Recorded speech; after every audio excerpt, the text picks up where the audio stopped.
2026 is the 250th anniversary of the United States of America's independence from what was the United Kingdom of Great Britain. We've added a bit since then. Anyway, I'm not going down that route. So to celebrate those 250 years, Flags in Focus is doing a whole month of American flags.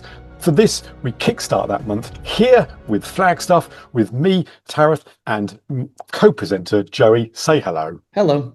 During this particular episode, we'll be talking all things either city or state flags from the United States. And I'm going to kickstart with this flag here, which is Utah, which, from my perspective, is one of my favourite state flags.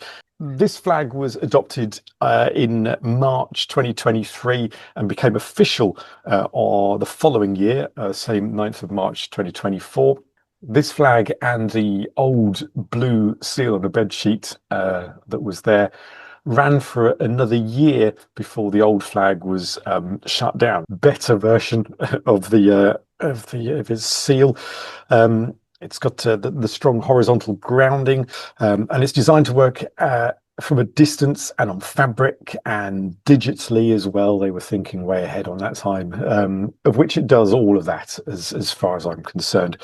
The colours are ultramarine blue, which is the main field, sort of a red orange for the stylized mountain. The white is the snow and clarity, and then you've got the gold yellow beehive slap bang in the middle of it, and the beehive is to represent industry and the cooperation of the community, so it's a much more bringing together. The hexagon is a subtle nod to the beehive structure. The mountains for the local the ranges within Utah itself and the physical landscape, and the snow-capped mountains as well. The snow is obviously for clean water and winter, and the state's alpine identity. And the 8-pointed star, which is what I like, it represents all the Native American tribes. How they managed to get that one through on that side of the political fence, I don't know, but it's a very good one. I'm not going to knock it whatsoever, because oh no, it's 5. It's not 8. It's only 5. Didn't they originally have an 8 and they changed it to a 5 before it became official? I don't know. I think it sort of kick-started a lot of the US state flag redesigns properly. I think up till then, I sort of think they sort of drifted in and out. But this one, I think, is what kicked off because they got it so right, and it was an amalgamation of a lot of different entries as well. 4,000 and some odd, wasn't it? Nearly 5,000 entries or something crazy like that, of which the top ones in the end got that were very similar to this. So it is a flag designed by committee to an extent, based off a lot of people's ideas. But I think for this one and only time, the committee and the people who submitted it got it spot on, as far as I'm concerned. So I think this one is a very striking flag, and it stands out very well. I mean, all the flags that are behind me are all US-related flags in one way or another, except for mine, of course. And you can see it stands out along with many others as well. So it does the job, and it's a very inclusive flag. And long may it stay and be a blueprint for what many other US states, of which I think about half of them still need to go through this process. Yes.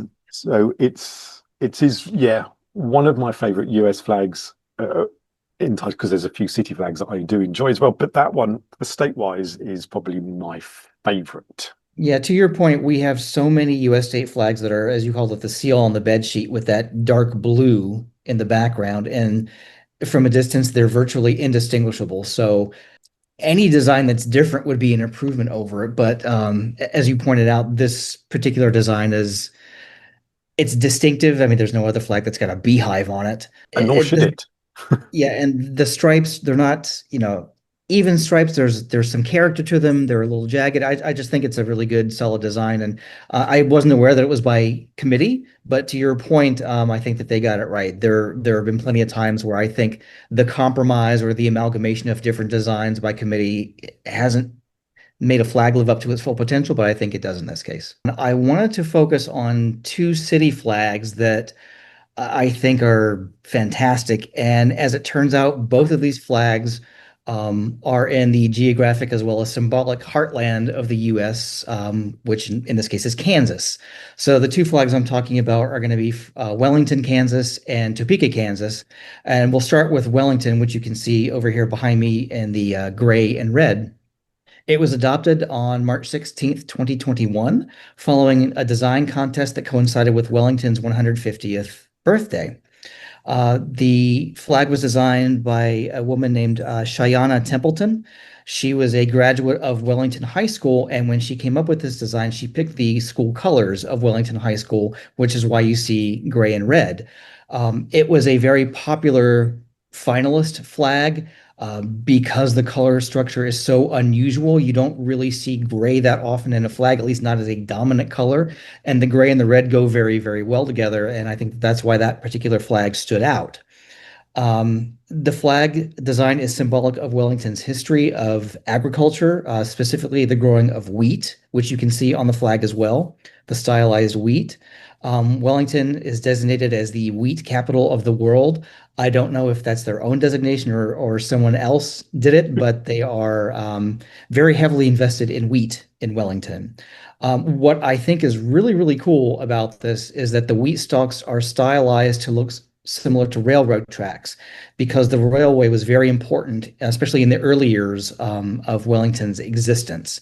So the fact that somebody was able to incorporate their main agricultural, interest along with transportation in the same type of design element was really, really cool and very smart.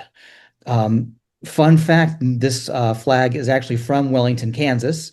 It was printed by a shop called Sunflower Custom Tees. When I first saw it on, I think it was a Fantasy Flags competition that Dave and Tracy had put together, and they had the flag of Wellington. I'm like, I've got to get this flag. So I wound up contacting somebody in Wellington who put me in touch with somebody who put me in touch with this printing shop, and I was able to get the flag printed up and mailed to me. So I have the Wellington flag that's actually from Wellington. That's brilliant. And I love this flag because, again, as you mentioned earlier, grey, I can't think of another flag at the moment off the top of my head where grey actually appears, but actually looks like it should be there and just it is a natural colour to be on this particular flag. And for some reason, I do rather like a grey shading. And I think, yeah, it's fabulous. I also love the touch where people can come up with designs, as you say, the is it the corn? Was it Wheat. not wheat? Sorry, same thing. Don't tell that to somebody from the Midwest. Flag enthusiast. I don't care what grows in fields.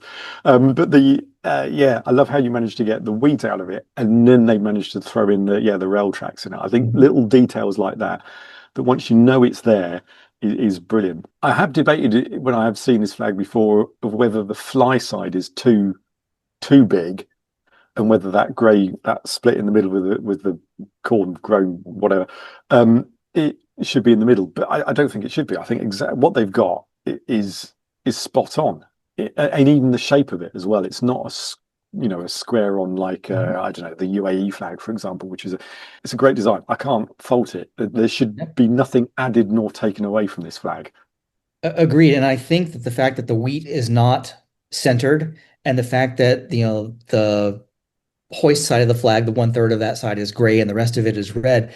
When you see it flying, it flies very, very well because of the placement of the wheat, because of the ratio of the colors. I think it would have been a little more awkward if you had the wheat in the middle or if you had it half and half as far as the flag goes. But this, Ms. Templeton nailed it. So bravo if you're ever watching this. Because thinking about it, whether the same applies here with this flag that's supposed to apply to Palau and Bangladesh with the circle off center. So when it's flying, but not flying properly, the circle looks central. Yeah.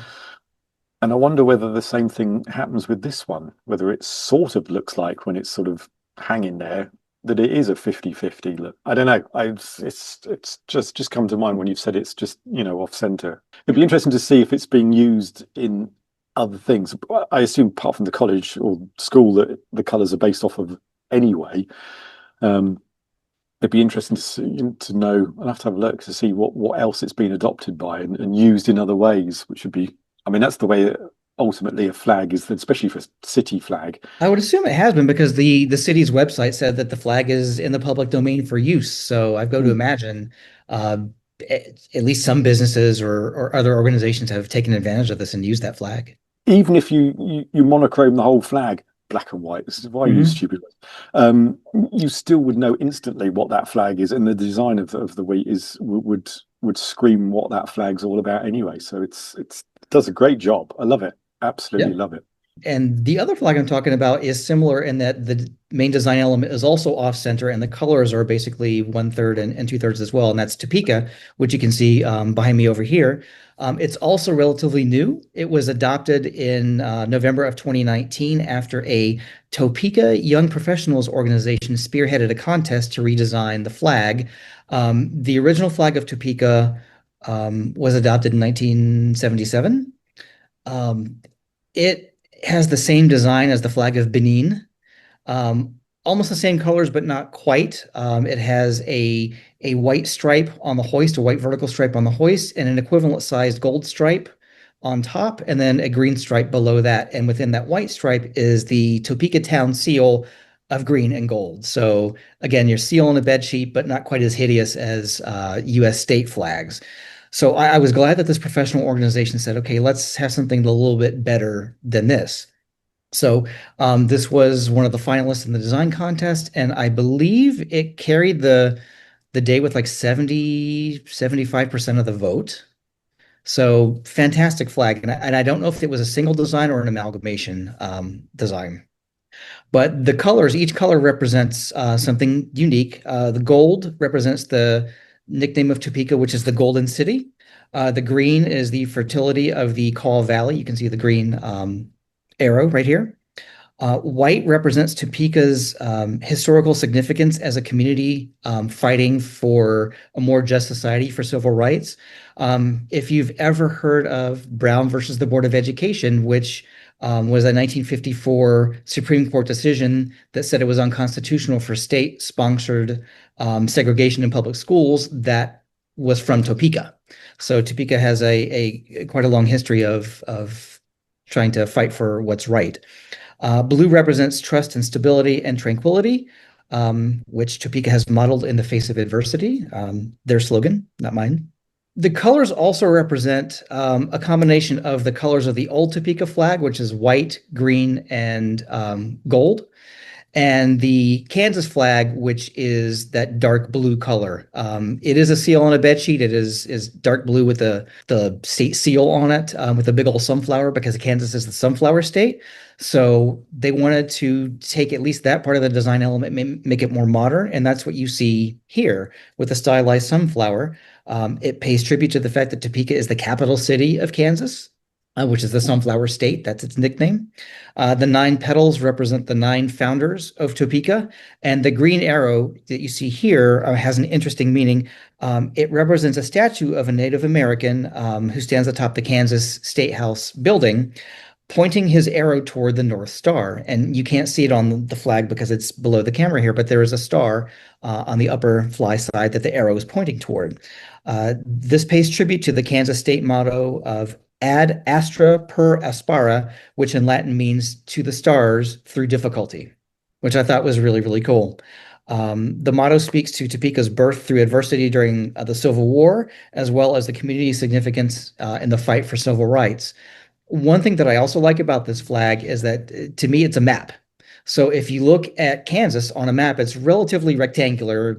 Flags are relatively rectangular, except for weirdos like Nepal or the Vatican.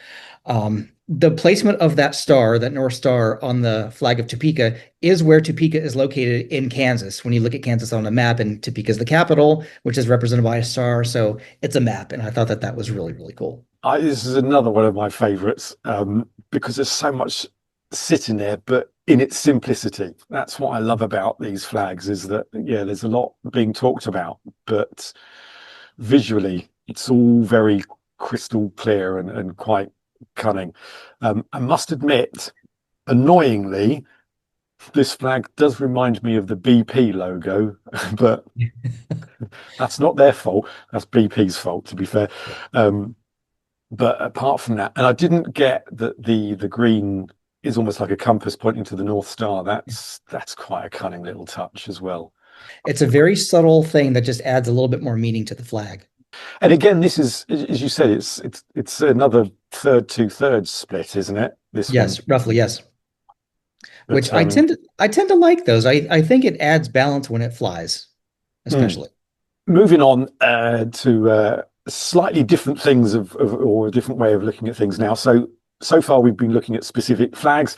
What I wanted to end up with is looking at more of a process of redesigning flags, and how almost not to do it. So I want to look at both Illinois and Maine, who in my book, and probably yours, Joey, but I don't want to speak on your behalf, both are massively missed opportunities through various reasons of the whole process not working properly. I'll start with Illinois. Yeah, I think back in 2023 is when official states started looking at potentially pushing out for a redesign of their state flag. There was public appetite there because there were thousands of submissions that came in for a redesign. Just like we've just been talking about, they covered stars and rivers and agriculture and all this other stuff. So it's the usual thing that probably would have ended up. They even got down to finalists. They weren't perfect apparently, but they could have done what they've done with Utah and tweaked apparently some of them. But I think because the committee weren't too sure with what had been submitted, that's where it sort of paused a bit, and they sort of sat on the whole process at that point. After building up all this momentum and getting people to submit, it did go to a vote in the end, actually. But the vote to keep the current flag did win, but it won with a minority amount, as in it was in the 40s, I think, percentage wise to keep it. However, the other sort of 50-60% of all the votes were for so many other different designs, as opposed to, do you want to keep it or change it? This was, out of all of these flags, which one do you want? And 40 odd percent voted for, kept the other one. That to But me, I didn't realize that. That to me just screams like a deliberate attempt to keep the old flag because yeah, you're skewing it in favor of the old one right away. Do you want to keep the old one, or do you want yep, any one of these other 10 flags over here? So you're going to split that you've that vote. never seen before. Yes, Yeah. exactly. Yeah. So, you can do anything with stats. So the stats would have stated that the majority of people wanted a change. They just didn't agree on which one they Yeah. wanted. And yes, apparently the lawmakers decided to just hang fire, and they didn't want to go full steam ahead at that particular time. However, again, just throwing in Maine, which is another one that wanted to do the same thing.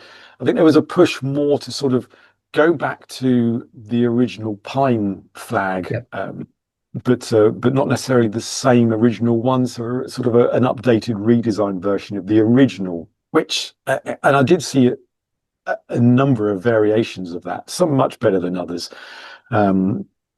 But apparently, when that finally did go to a public vote, that was a sort of a 55-45 swing in the area of keeping their current flag, which was unfortunate. And I think it was more about how they positioned that as opposed to people just not liking it. I think there was the missed opportunity on this one was this is what the original one looked like. This is how we've tweaked it. So we're not getting rid of heritage because we're actually going back to the original style. I mean, how you can come from a very decent state flag in the first place and then ending up with what they've got at the moment and not going back to the original is beyond me. There's some missed opportunities, but I think more with process. You spend a lot of money, you spend a lot of time, and you push and you get all the designs and inputs, but it's how you phrase and position the whole process to the public to make them really care enough of what you're trying to achieve at the end of it. It's also a question of timing. And I think Utah wound up doing it at the right time. So now, if you want to make any type of an update, any type of a change, so many people view it somewhat rabidly through the lens of politics. They think that you're doing it for political reasons. You're doing it because you're woke, and I won't even get into what that's supposed to mean. Um, when in reality, you're just trying to have a more distinctive flag that is representative of who you are as the people of this state, as opposed to one of 30 dark blue flags with a seal on it. And when I hear people say, don't erase our history, I'm like, you tell me what's the history of the Kentucky flag? What's the history of the Kansas flag, or the whatever flag happens to be that ugly dark blue Maine? Yeah. I challenge anybody, to tell me the history of that flag. If you're screaming, "Don't change our history," you just don't want change because you think it's somebody coming along trying to make something politically correct, and it's not. Right. Okay. And but yes, there are many more um, decent state flags and city flags out there in the US. If you want to find out more about this month's Great American Reflag, there's more videos over here. There's a competition going on. There's more live streams happening. There's more videos going on. And also, you'll be impressed to know, and one of the reasons why I've actually got this flag here still flying is because over on Flagged for Content, Andy will also be doing a Great American Reflag special podcast episode as well on his channel. So go and check him out and continue the fun and laughter over there. So it probably leaves me to say again, thank you, Joe, for being with us. Thank you for having me, as always. We'll see you next time. Thanks for joining us. Be seeing you. Take care, everybody.